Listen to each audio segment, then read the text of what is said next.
नमस्कार। मैं लोकनाथ सिंह। क्या आप चाहते हैं कि ऐसी समाज बने जिस समाज में योग्यता के अनुसार हर कोई को काम मिले और आवश्यकता के अनुसार हर कोई को वस्तु की आपूर्ति हो? मैं इसी पर आपसे बात करना चाहता हूँ।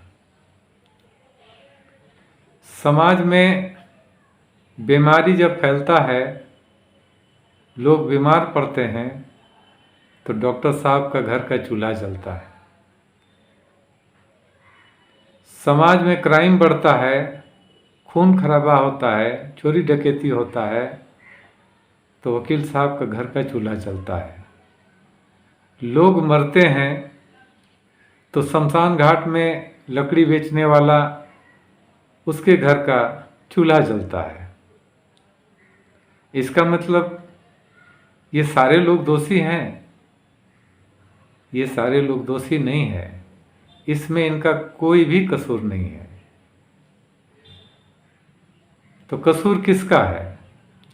दरअसल हमें इस सिस्टम को समझना पड़ेगा। जिस समाज में, जिस लोकतांत्रिक व्यवस्था में हम जी रहे हैं, रह रहे हैं, इस व्यवस्था को हमको समझना पड़ेगा।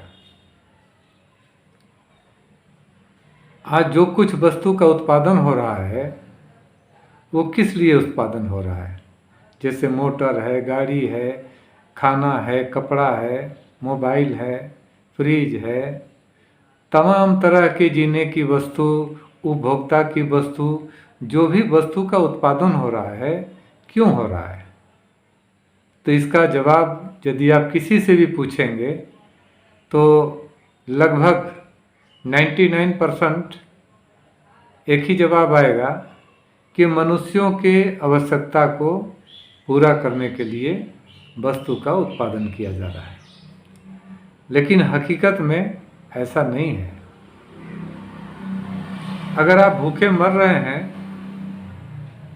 और गोदाम में अनाज पड़ा हुआ है, आप भूखे मर जाएंगे, लेकिन अगर आपके पास पैसा नहीं है तो आपको वो अनाज नहीं मिल सकता है, चाहे अनाज गोदाम में सड़ जाए।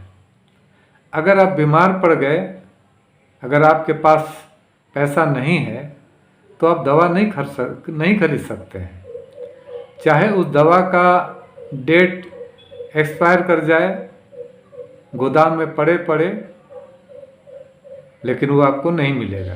पैसा होगा तो आप खरीद सकते हैं, पैसा नहीं है तो वो दवा आपके लिए नहीं है।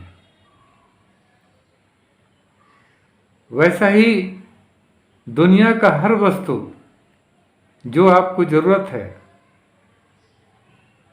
आपको मिलना चाहिए, वो आपको मिलता नहीं। अगर पैसा है तो आप उसको खरीद सकते हैं, और पैसा नहीं है तो आप नहीं खरीद सकते हैं। गोदाम में अनाज सड़ जाएगा, लेकिन भूखा व्यक्ति तक वो अनाज नहीं मिलेगा। गरीब आदमी दवा के अभाव में मर जाएंगे, लेकिन दवा जो है वो उस ज़रूरतमंद व्यक्ति तक नहीं पहुंचेगा। तो दरअसल ये समाज में जो कुछ वस्तु का उत्पादन हो रहा है, ये वस्तु के उत्पादन के पीछे सिर्फ और सिर्फ एक ही मकसद है कि इस उत्पादित वस्तु को बेचकर अधिक से अधिक मुनाफा कमाना है। और मुनाफा कमाने के लिए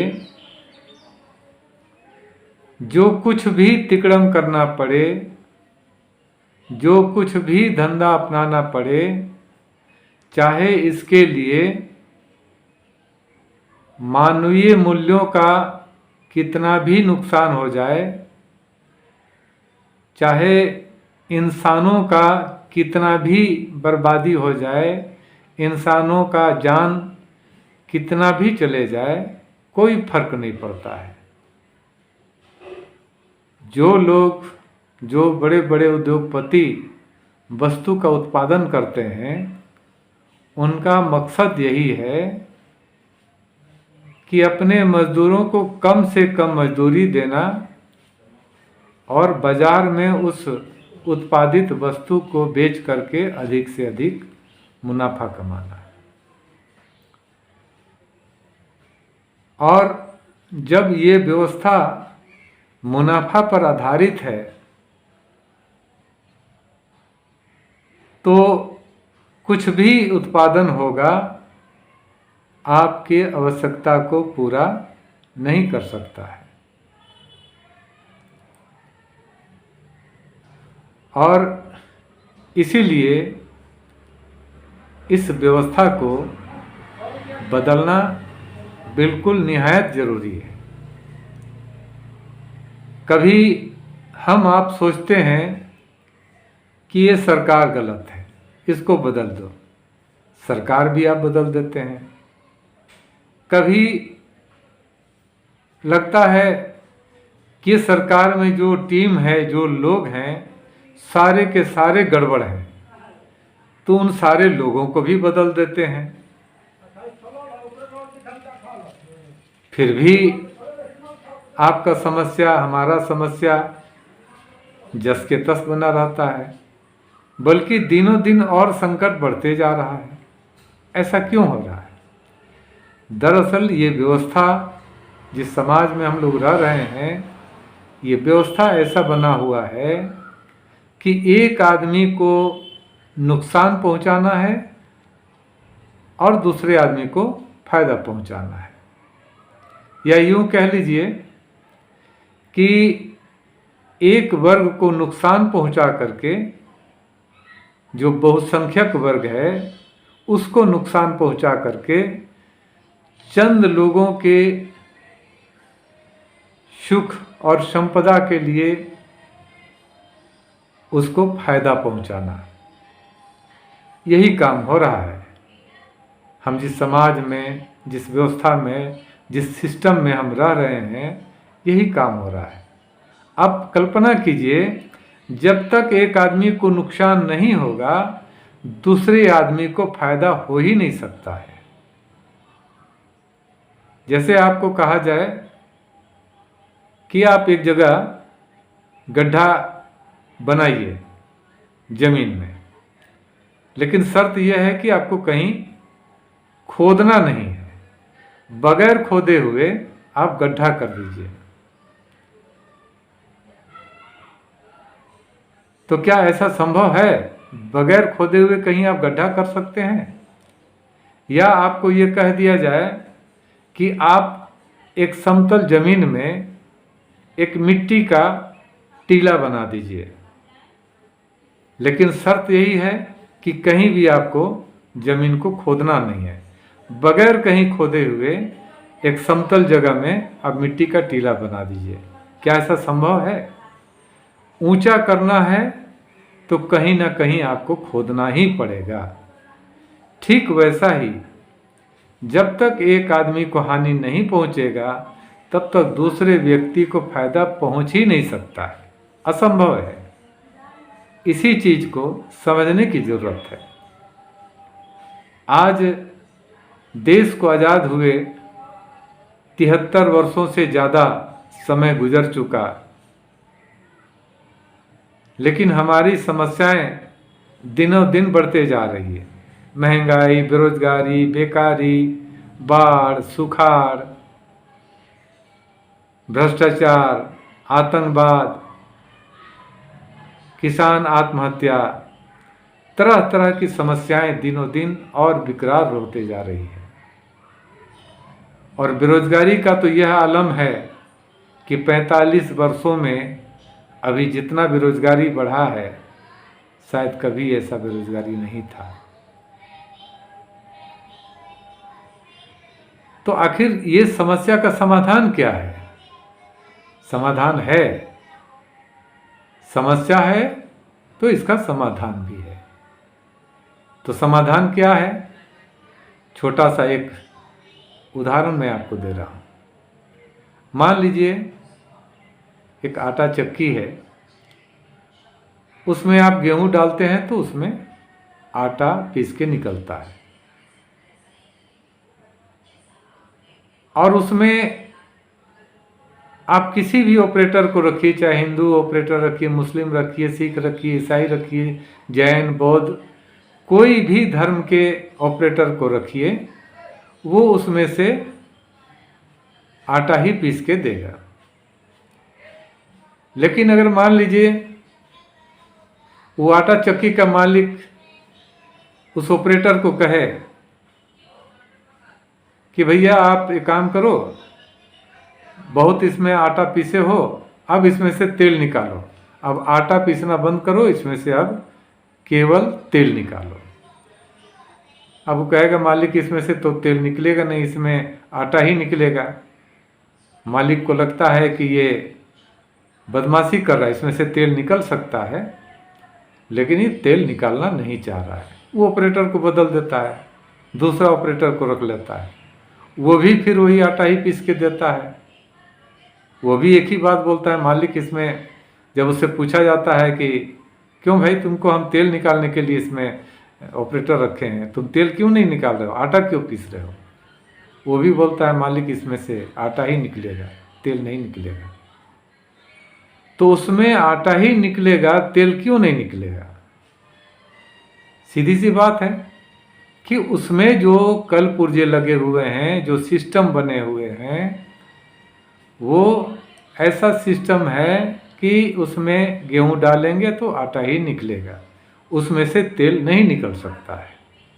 हाँ, यदि आप चाहते हैं कि उसमें से तेल निकले, आटा हमेशा के लिए निकलना बंद हो जाए, तो भी हो सकता है। उसके लिए क्या करना होगा आप जानते हैं?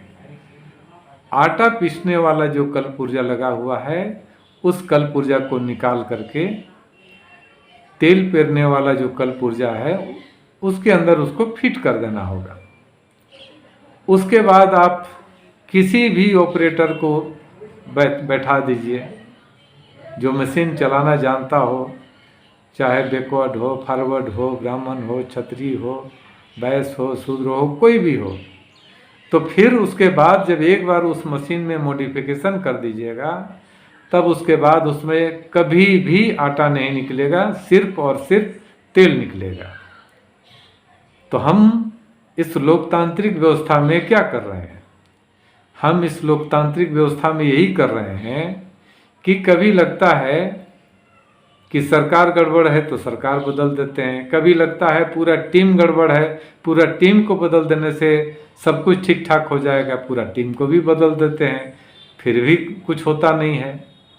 तो असल में जिस तरह से आटा चक्की का सिस्टम है, वैसे ही हमारा लोकतांत्रिक व्यवस्था एक सिस्टम है, और इस सिस्टम में आप जिसको भी चुन करके भेजेंगे, जो अगला करके गया है वैसा ही काम आने वाला जो भी सरकार होगा वो भी वही करेगा।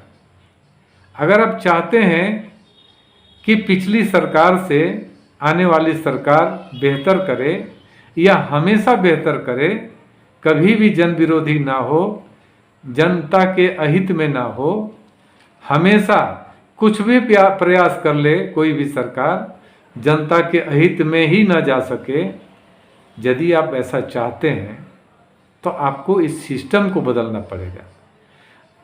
तो हम क्या करते हैं, 5 साल में जब सिस्टम बदलने का मौका आता है तो हम सिस्टम बदलते नहीं हैं, इस सिस्टम को चलाने वाला ऑपरेटर को हम बदल देते हैं। तो केवल ऑपरेटर का सरकार बदल दीजिएगा, इस सिस्टम को चलाने वाला ऑपरेटर बदल दीजिएगा, तो इससे तो समस्या जहाँ के तहाँ ही रह जाएगा।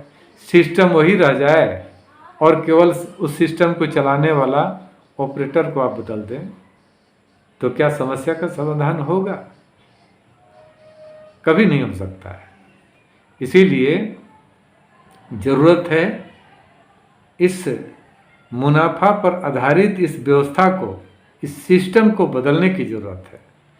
जब तक इस सिस्टम को आप बदलेंगे नहीं, तब तक इसी तरह लोग आपको लूटते रहेंगे, चाहे किसी की भी सरकार हो, मैं किसी एक सरकार को नहीं बोल रहा हूँ, किसी की भी सरकार आ जाए, आपके साथ जो हो रहा है वही आगे भी होगा, और हमारी आपकी दुर्गति और बद से बदतर होगी। अगर ये हालात बदले, अगर ऐसा आप चाहते हैं, तो आपको सोचना पड़ेगा, विचार करना पड़ेगा। इसके लिए आपको जाति, संप्रदाय, धर्म, इससे ऊपर उठ करके आपको सोचना पड़ेगा। आज समाज में अत्याचार करने वालों का संख्या कितनी है? अत्याचार करने वाले लोगों का संख्या मुट्ठी भर लोगों का है, बहुत कम संख्या है उनका। लेकिन अत्याचार सहने वालों का संख्या कितना है? बहुत ज़्यादा। ये अत्याचार सहने वाले लोग यदि ये तैयार हो जाएं कि अब हम अत्याचार नहीं सहेंगे और ना ही अत्याचार किसी को करने देंगे, यदि ऐसा ठान लें, तो क्या मुट्ठी भर लोग आपके साथ अन्याय कर सकते हैं, अत्याचार कर सकते हैं? नहीं कर सकते। लेकिन ये संभव कैसे होगा? हम तो बटे हुए हिंदू, मुस्लिम, सिख, ईसाई, जैन, बौद्ध, पारसी, इसमें बटे हुए हैं। हिंदू को मुस्लिम से लड़ाया जा रहा है, मुस्लिम को ईसाई से लड़ा जा रहा है, ईसाई को दूसरे धर्मों से लड़ा जा रहा है। और हर इलेक्शन में सांप्रदायिक दंगा होना है। चुनाव जीतने के लिए ये सब होता ही है, हम आप देख रहे हैं। इसलिए हमें सोचना पड़ेगा कि हम ऐसा समाज को बनाएं जिस समाज में अगर कोई चाह भी ले कि हम किसी पर जुल्म करें या किसी का हम शोषण कर लें, तो जुल्म करना और शोषण करना असंभव हो जाए। ऐसा समाज को यदि हम बना देते हैं, तो फिर आने वाला पीढ़ी दर पीढ़ी फिर कभी कोई किसी पर अत्याचार नहीं करेगा। तो ये कब संभव होगा? ये तब संभव होगा जब हम पूरे भारत के लोगों को हिंदू, मुस्लिम, सिख, ईसाई, बौद्ध, जैन, पारसी के रूप में न देख करके इंसान के रूप में देखना सीख लेंगे, मानव के रूप में देखना सीख लेंगे, तब हम अत्याचारी लोगों पर अंकुश लगा सकते हैं और इस व्यवस्था को हम बदल सकते हैं। इस लोकतांत्रिक व्यवस्था में, इस भारतवर्ष में दो तरह के लोग हैं, दो विचारधारा के लोग हैं। एक विचारधारा इस व्यवस्था को बदलना चाहता है, जो शोषण पर आधारित है, मुनाफा पर आधारित है, इस व्यवस्था को बदलना चाहता है। और दूसरा विचारधारा इसी सिस्टम को, इसी व्यवस्था को सुरक्षा प्रदान करता है और इसी को बचा के रखना चाहता है।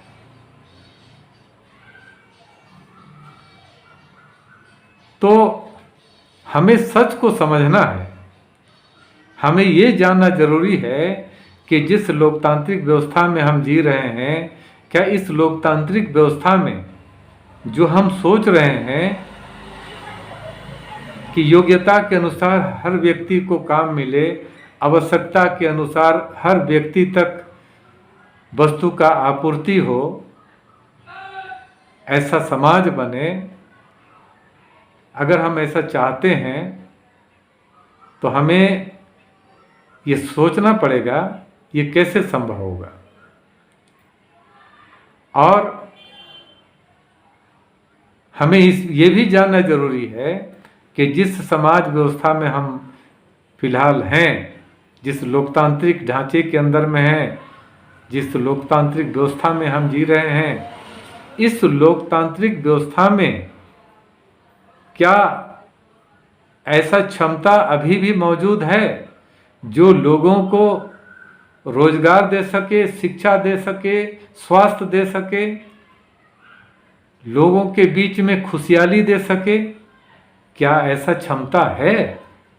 अगर क्षमता है तब तो इसी व्यवस्था को बचा के रखा जाए।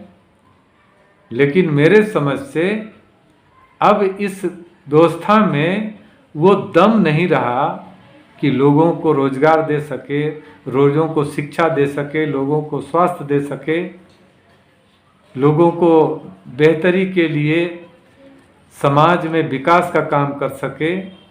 ये इस समाज में, इस लोकतांत्रिक व्यवस्था में अब ये क्षमता बची नहीं है। अब मान लीजिए समाज में जो भी भौतिक वस्तु है, चाहे जीव हो, जंतु हो, पेड़ हो, पौधा हो, पशु हो, पक्षी हो, भौतिक जगत में जो भी वस्तु है सब में बदलाव हो रहा है। ये प्राकृतिक नियम के तहत हो रहा है और हर चीज में बदलाव हो रहा है। और इसमें, इस बदलाव में या तो कोई विकास हो रहा है या फिर पतन हो रहा है। तो हमें देखना होगा कि हमारा समाज विकास कर रहा है या पतन की ओर जा रहा है।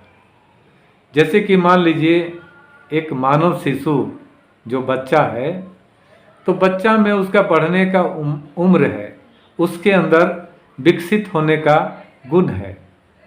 उसको बचपन से जितना पौष्टिक आहार देंगे, जितना विटामिन देंगे, जितना बच्चे का देखभाल करेंगे, उसको आहार देंगे, वो तेजी से विकसित होने लगेगा।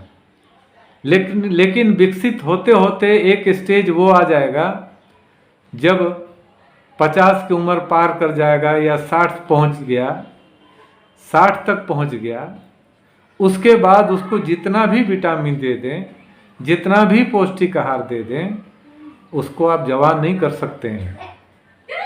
या कोई जवान है तो उसको बचपन में नहीं ला सकते हैं, कोई ऐसा विटामिन, कोई ऐसा टॉनिक नहीं बना है। तो ठीक वैसे ही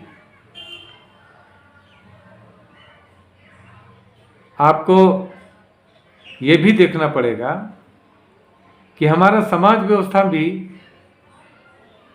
वैसे ही काम कर रहा है।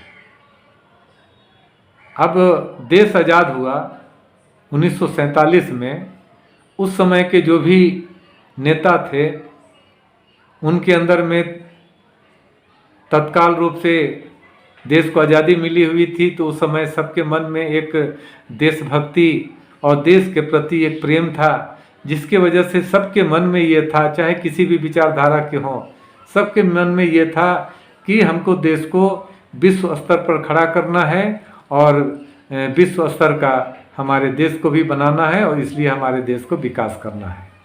तो उस समय के जो भी सरकार रहे, पूरे देश के अंदर में पब्लिक सेक्टर इतना फैला दिए, इतना पब्लिक सेक्टर खड़ा कर दिए कि जिसके वजह से करोड़ों करोड़ लोगों को, युवाओं को रोजगार मिला, सरकारी नौकरी मिली।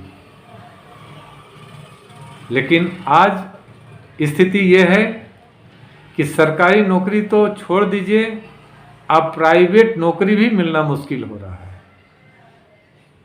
पहले नौकरी मिलती थी, नौकरी के साथ साथ क्वार्टर, बिजली, पानी, सड़क, स्कूल, हॉस्पिटल, पेंशन, सारा कुछ उसमें मिलता था।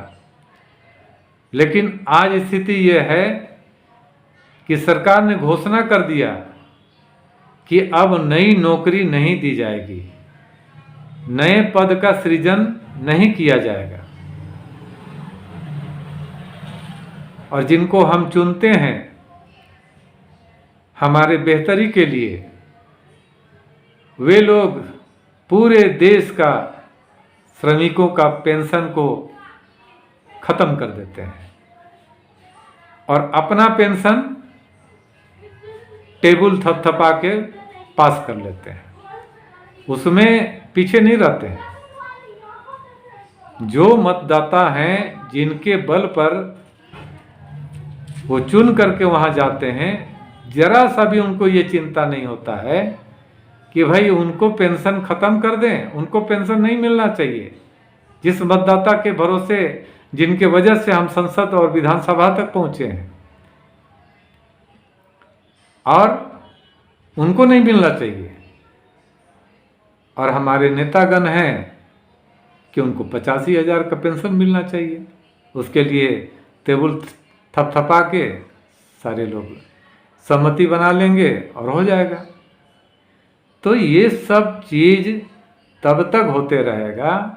इसीलिए मैं ये कह रहा हूँ कि ये सरकार में अब जरा सा भी आगे बढ़ने का, देश को विकास की ओर ले जाने का, देश में खुशहाली लाने का, इसमें क्षमता बिल्कुल ही नहीं बचा है।